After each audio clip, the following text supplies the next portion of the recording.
This is another segment of Brother Broadcasters on MLBBro.com, and I am joined today by NESN sideline reporter Jahmai Webster. Jahmai, thank you for joining us, man. It's a privilege to have you. It's an honor to be here. I know we've been trying to get this together for several weeks now, so I'm glad our schedule synced up.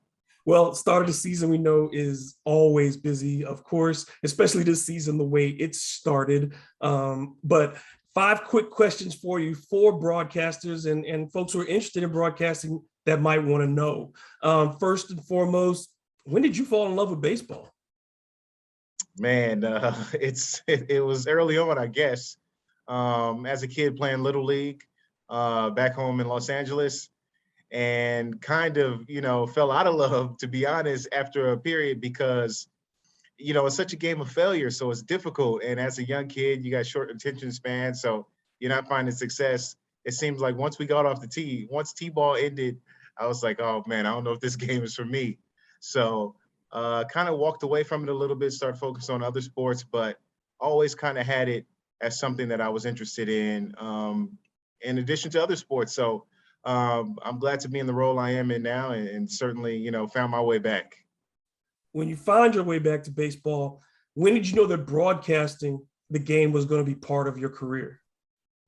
I felt like that was something that actually came earlier. I mean, I was one of the lucky ones when it came to finding my career path, feeling like I've always wanted to be close to professional sports. If I didn't make it myself in that avenue, I wanted to be as close to it as possible and find a job that didn't seem like work. So really, it started when I was about 8 years old, third grade. I was, interested in storytelling and wanting to, at that time, just tell great stories. And then that transformed into writing for my high school newspaper, as well as still continuing my athletics.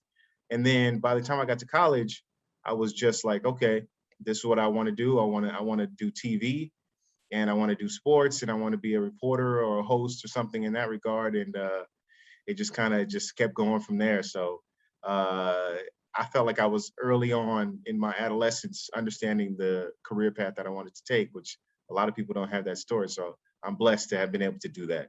You talked about storytelling as one of those skills that you have always had. When you think about being a great broadcaster and somebody asks you what are those essential skills, certainly storytelling is one of them. What are the other things that you think that you bring to the table and that any great broadcaster should have at their disposal? Well, I think if specifically this works in my role, but I think across the board, being a great listener as well, because you're interviewing somebody or you're having a conversation and having the right follow-ups or the right things to, really get in and get more information out of people, because that's also an art. Because some people, especially when you're in my medium, in television, you put the camera in front of people and they immediately just shut down.